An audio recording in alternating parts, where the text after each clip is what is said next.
Good afternoon. I'm David Velasco and I will be your host today. JGS is here to help you take control of your policy and solve your insurance problems.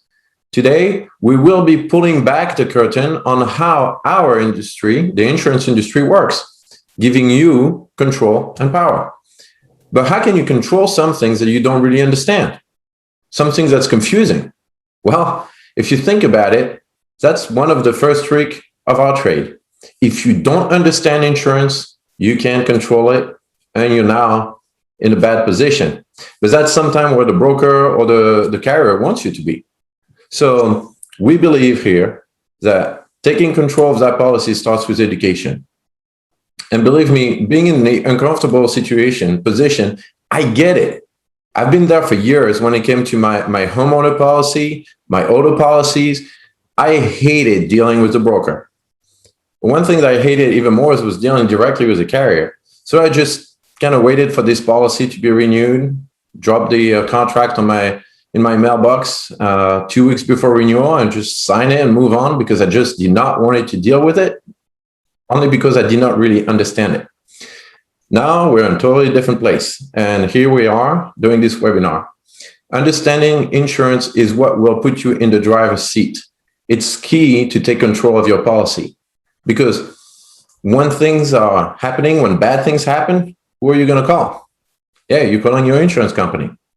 So today we will break down how your premium, the premium for your community, is being calculated by the carrier. Seeing how what's happening within the community, inside your bubble, affects that premium. And also we'll be looking at things that put pressure on your premium from events that happen hundreds of thousands of miles away. That's what's happening outside your bubble. So we'll help you think outside the bubble. But now to talk about what's happening within the community and understanding the calculation method of the premium, I invite Steve Roderick, Assistant Vice President of Community Association Insurance here at JGS. Steve, take it away. Thank you, David. Good afternoon, everyone. And thank you all for joining us today. My name is Steve Roderick, and I fix things.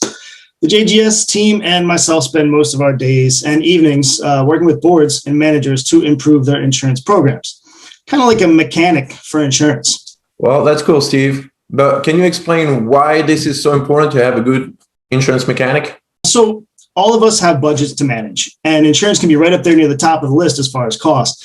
So it's critical that we understand how the carriers will view all of you as an association so that we can help drive the premiums where they should be. So as your broker, it's my job to provide you with the knowledge to put you in the driver's seat, like David said, and help you have a clear picture of what the costs are and how we, meaning myself, the boards and the management, can help to control them. I couldn't agree more with you, Steve. That's so important. But please help us know how it works. How is the insurance premium calculated? We have a very basic model of how insurance premiums are calculated. 3 times 4 times 5 equals 60. For this exercise, the first number will represent our current exposure. The second number will be our loss history.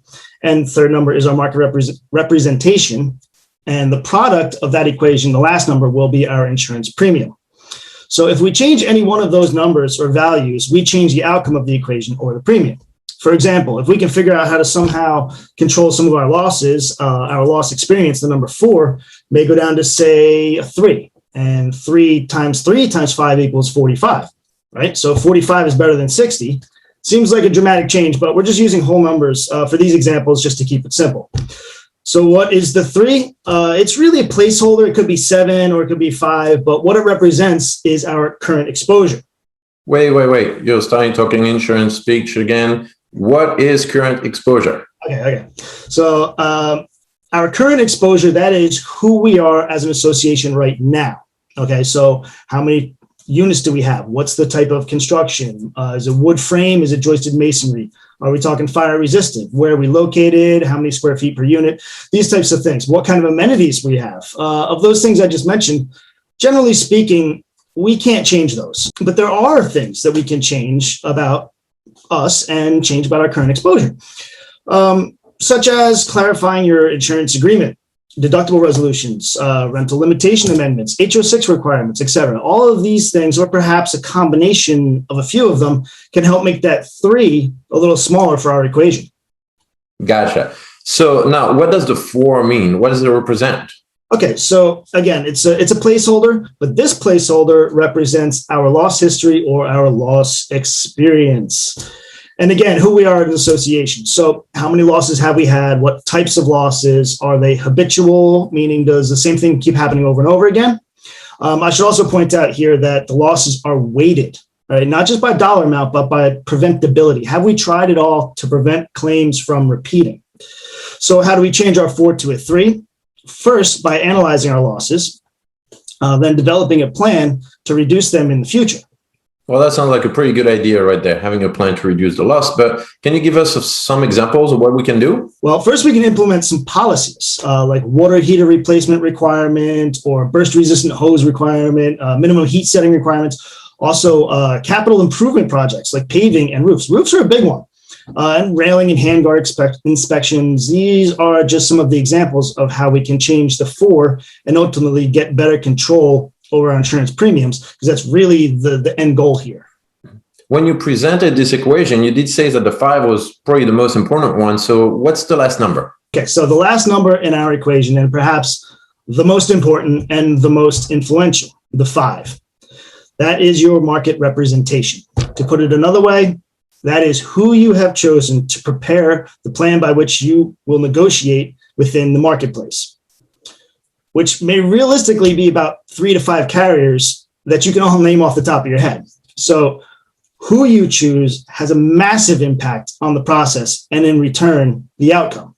It is critical that you choose the right representation way off your X date or renewal date to effectively manage the costs. So let's make that 5 look more like a 4 or even a 3.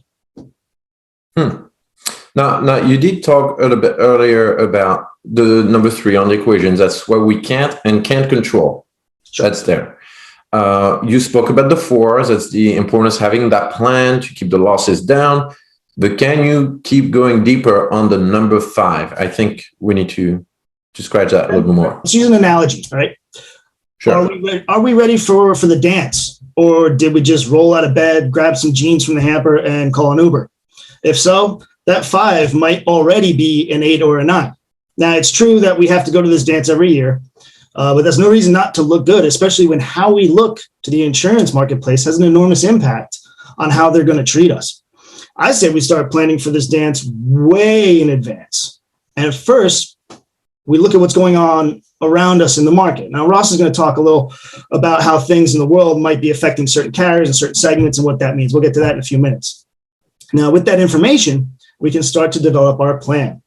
We can nail down what we want our message to look like. So we can grab our BFF, get our nails done, get our hair done, pick up that dress that we fitted weeks ago, do our makeup, and when the big stretch limo shows up to take us, we're ready. We're looking good. We're feeling good. No anxiety, no stress, no frustration, because we've been planning this all along. So we have chosen the best date to escort us. That would be your broker. And we're off to the big dance. All right. So now our number 5 is looking more like a 4 or even a 3. Now, you could try to have more than one date or broker for that dance, but that really wouldn't be the best way to get what we want. That just gets messy, and the 5 will look more like a 10. 3 times 4 times 10 is no bueno. So pick your date long before it's time to dance. This way, you guys will know what to expect from each other, and you'll look fantastic and dance together like pros. Well, that's a nice example. I like it, Steve. I'll make sure I use it in the future. We know who we are. That's the 3 on the equation. We know how to start reducing the losses. That's the 4 on the equation. And we have our date, our chosen broker, and our plan. That's the 5. That's our bubble right there. Exactly, David. The product of those 3 will give us perspective and the clarity to know where we should be in the marketplace. All of this is inside our bubble. Now we can take a look at what's going on outside of our bubble and what effects that has on our premium and our programs.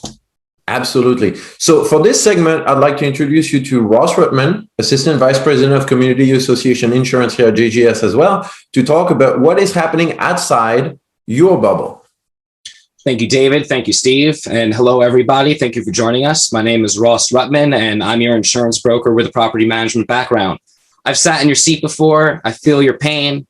In my past life as a community manager, I was just like you come renewal time. I was in the dark. My proposals were late. I didn't understand all the coverage and how it would respond, the services and styles from different brokers. And then all of my associations were different as well. So Steve covered what happens inside your bubble regarding your 3 times 4 times 5 equals 60 math formula. But I want you to think outside of your bubble. Yes, Steve, you're right. 100%.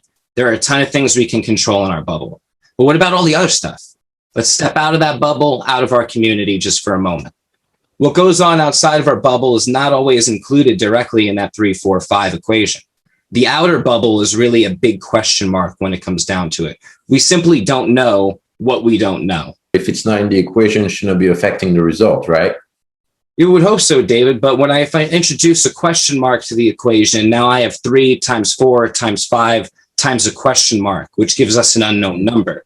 And looking back over time, we've all lived through some sort of disaster at this point, or at least we've seen it on the news. Hurricanes, earthquakes, tornadoes, ice storms, tsunamis, fires, floods, frozen pipes. That was a lot of F words. I definitely call those the F words when it comes to insurance. But in this case, we'll call them question marks. Another example is the deep freeze that we just experienced across the country in February. The list goes on and on and on. Here on the East Coast, we experienced Superstorm Sandy, which is about $36 billion in claims. I was in Miami for Hurricane Katrina in 2005 when I was in college. It was pretty bad, but it wasn't anything like New Orleans saw at the time. And Katrina totaled about $45 billion in damage. But 2005 was one of the worst hurricane years on record. You had Rita and Wilma as well. And it brought that 45 billion to 130 billion in hurricane damage. Whoa, well, that's pretty, those are pretty ridiculously big numbers. It's crazy. The numbers are big. I don't even like rattling off some of those statistics because it kind of blows my mind a little bit. But, separate from those numbers, let's look at California. Wildfires date back to 1932 as far as records are concerned, but the 10 largest fires happened during the 2000s. So it's a lot more recent. I feel like my whole life now I've been seeing California wildfires on the news. It's almost like a new normal. Last week, Texas had a crazy hailstorm, which triggered a lot of claims as well. Lots of property damage, homes, cars, businesses, broken windows, all sorts of things. Yeah, we keep seeing craziest events we're near the Jersey Shore, and you told me yesterday you had something crazy on your phone. Yeah, so getting ready to buckle up the backyard and walk the dogs. And, I check the weather to make sure, I have a few minutes before the storm. And Google tells me it's 72 degrees and snowing. About 5 minutes later, my whole yard was covered in hail. So it wasn't snow, but there was definitely a random storm that, they said we were expecting thunderstorms. And hey, sometimes that came with hail. Luckily, there was no damage reported on our end. Now, how all these events outside the bubble putting pressure or affecting our policies? When you put all of these different events, disasters, you name it, it becomes those extra question marks I referenced in our premium formula. So, we get affected inside and outside our bubble. Like I said, if you were on the East Coast, you maybe experienced Sandy, but the West Coast paid for that in their premiums. And then vice versa. We're not experiencing the wildfires like California, but all of our pockets are going to feel it along the way. We feel it in increases in premium, costs of goods, materials, all sorts of things. If your insurance is going up, it's pretty safe to say that other people, other businesses, other communities, they're feeling the impact as well. You might even notice a difference in, the price of food at your local grocery store. Quick example I think we could all relate to, was walking in Home Depot. I live in New Jersey. There was a board of plywood for $50. And I'm like, whoa, I don't remember how much it cost before, but it definitely wasn't $50. And, once we start throwing those costs into the mix, now, how many of you can relate to having something broken at your property? Maybe a car drove into a building. You had to board up windows or, just to keep things safe. All of those costs get driven up now. And with that being said, costs of materials, you should be making sure your brokers are increasing your building values to make sure you're adequately covered as well. If a disaster strikes, cleanup costs do too. Rebuilding costs go up, materials go up, contractor supply and demand issues take place. And what's really to blame, David? Is it fires? Is it wood supply? Is it property damage? Is it loss of cars and floods? Is it our rebuilding costs? Or is it really everything, a big combination of all the above? And I know you mentioned yourself as an insurance buyer, David. I assure you, if you were skeptical before, now that we have the pandemic, you're probably feeling like a gambler when you're out there, making your insurance selection when it comes down to it. Yeah, you're very right. So Ross, these are the facts. That's what we're facing. Now, what can we do? And what's the biggest hurdle to control these outside factors that impact our policy? Well, any board that's met with me knows I always ask them one question when I start off the meeting. I like them to describe their renewal process to me. And most of the time, it's the same story. Everybody wants to save money. However, we're not always sure why and how, what we're doing to really get that reduction in premium. Boards don't see their brokers until renewal time, which gives us bad results. Boards receive the renewals late, and then to top it off, your costs are up. Without your regular meetings, you can't get in that driver's seat you guys mentioned. You can't drive your process. You're a passenger on a bad ride. So schedule those meetings so you could hop in the driver's seat. Any last minute tip or some things that you would recommend the board to put in place with our broker? Yeah, just a couple of things, David. Just, picture this, right? So you're a property manager and this is your renewal story. Your proposal was just sent to you. Your price is up. You have a couple of weeks to get everything signed and submitted. And you just had a board meeting. So your board members probably aren't getting together anytime soon, and now we're in the pandemic. So scanning and sending and mailing and getting checks signed, it's chaotic, so you're left to figure it out all on your own. You're left feeling stuck. It's the 11th hour. Now you're forced to make this decision that you probably don't understand. Why? Why is my premium up? Your broker probably didn't explain it. Or maybe you started to ask them questions and they explained to you what's going on in your bubble with your losses versus what's going on in the rest of the world, those claims outside of your bubble. David, if that was your story to me, I'd tell you, sounds like you got the wrong market representation. You chose the wrong date for your dance. Maybe your market representation, like Steve said, is not a 5 and it's a 10. And 3 times 4 times 10, it is no bueno, Steve. It ruins everything. We don't want to see numbers like that when it comes down to it. And as time goes on, there's more and more disasters happening out there, so these are driving our costs up. So my advice to everybody out there is don't wait for the 11th hour. Discuss things with your broker all the time. See what's going on inside on your loss runs. Determine what's going on outside of your bubble throughout the course of the year. You should hold regular meetings, not just one to review your proposal. Your broker should be preparing you all year long, not just sending an email a couple of weeks with your proposal right before your expiration date when you were hunting them down. We all have a 3, 4, 5 formula to work on, and it's hard. It's tough to understand, but it's tough to figure out if you're not in that driver's seat or if you're a passenger all by yourself. Formula needs to be worked on all the time, and the entire process, I'll tell you, it has multiple process and purposes along the way. Meetings. One vital component is I like to have a meeting 6 months prior to the expiration date to discuss the board's needs, your expectations, your loss runs, a list of carriers I plan to approach, as well as what's going on outside the bubble. Yeah, that's a good idea. So let's say if this is one of the takeaway from a manager to control the premium, what should they ask their broker for? Doesn't matter if it's a JGS broker or what. What do they ask for? Well, David, we call it a pre-renewal strategy meeting. And again, pre-renewal strategy meeting. Yep, pre-renewal strategy meeting. Other brokers might call it something else, but that's how we refer it. And again, that's where we can really discuss what's going on inside and outside of your bubble.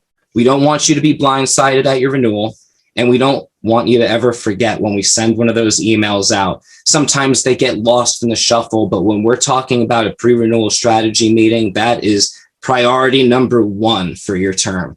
We want to get those scheduled and make sure everybody is on board with our action plan as we move on. We're here to help and make sure, as Steve put it, we fix things. Thank you very much, Ross, and thank you, Steve, for your expertise in the matter. Now, there is much to say about insurance premium and how to get ready for your renewal. We discussed today what's happening inside the bubble, and that will affect your premiums. That was the 3 times 4 times 5. Remember, current exposure, loss experience, and market representation. We also discussed how the outside event cannot be controlled. They can't even be foreseen. So we should monitor them throughout the year with the broker to make sure that we have a strategic plan to anticipate what the market is going to do. Where is the pressure coming from on your bubble? In fact, the only course of actions that you really have when the outside pressure is happening is to act inside the bubble. So you want to have both plans synchronized, working together, working in a nice dance with your broker like pros.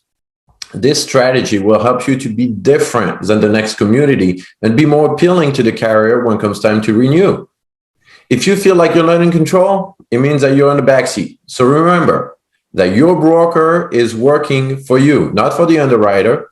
So plan early and call your date and get ready for that dance. How critical is it to plan throughout the entire year for your loss experience? Well, loss experience is kind of like your credit history. So if you have a poor loss history, if you have a lot of losses on your loss runs, as they're referred to commonly, it can take a little time for the industry to respond to having no losses. So just like fixing your credit, it takes a little bit of time. So yeah, it's very, very important to work on that throughout the year and throughout every year, because every time you ding your credit history or your loss history, it kind of resets you a little bit. So if you're taking 2 steps forward and taking 1 step back, you're not getting very far. So it's very, very important to work on that all the time. I actually saw a retail insurance company, a television commercial the other day, and they were advertising accident forgiveness. I'm not sure if I can say that here. It's probably trademarked. But basically, if they were offering a freebie if you've got a good history. It's very, very similar when it comes to condo and HOA insurance as well. If you have one incident, I talked about them being weighted. If you have one random incident it's not habitual, it doesn't keep repeating itself. It's a lightning strike. It's something out of the association's control. And you just have that one incident. It has very, very little or less impact than something that just keeps happening over and over again. Very cool. Thank you very much. It's kind of like having a mulligan. A little. Yeah. Okay. Hey, Ross, I have a question for you regarding recording the plywood at Home Depot. How much impact is that going to have? You say, when you need a sheet of plywood, but it's got to impact the building industry and driving up the rebuild cost. So, I mean, what's the effect on that? The cost of raw materials, how does that affect it? So honestly, Steve, we're going to see it across the board, supply and demand, so that you might have a shortage on one hand, then they're charging more for it. Then you flip the page, I have all these contractors out there trying to fix everything that's been damaged. You have contractors flying all over the country, and then we're seeing them, charge more. Now, if we're dealing with an insurance claim and you're calling up, you're getting your property boarded up, that's all going to be part of your claim. But that goes back into what you were just saying, Steve, and affecting your loss history. What might have been a couple $1,000s before might be tens of thousands of dollars now. Got it. Thank you. Yeah. Another question for you, Ross, from the outside of the bubble. What do you see that is affecting or creating pressure on the outside bubble right now in the marketplace?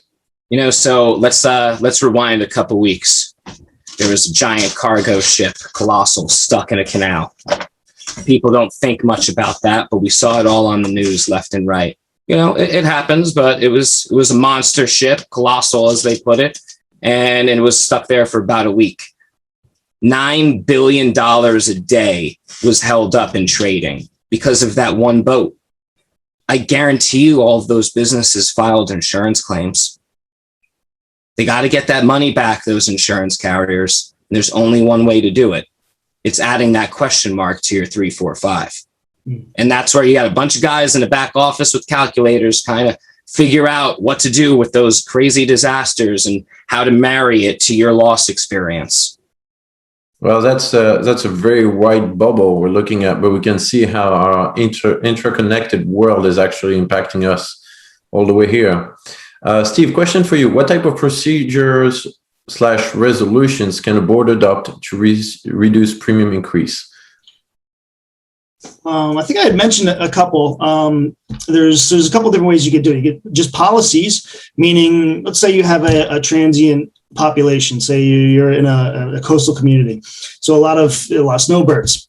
It's pretty common to have pipes burst when nobody's around, and when nobody's around to respond, that can create a real mess. So a simple thing as requiring a minimum heat setting when people are away. That's one really, really easy one to do. So there are some really easy policy changes. You can require burst resistant hoses for a similar effect.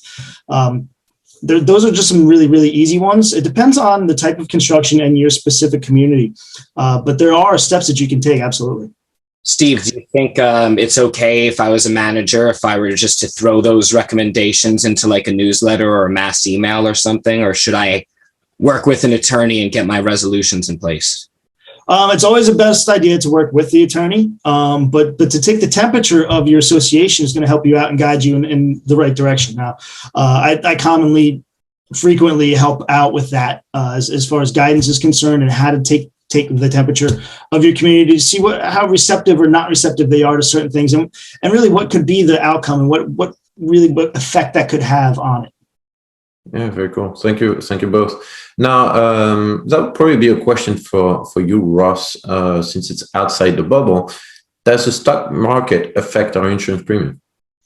Well, it's actually going to be one of our upcoming sessions. A lot's been going on with the stock market. We could talk about GameStop and, AMC, and I'm sure there's been a few others since.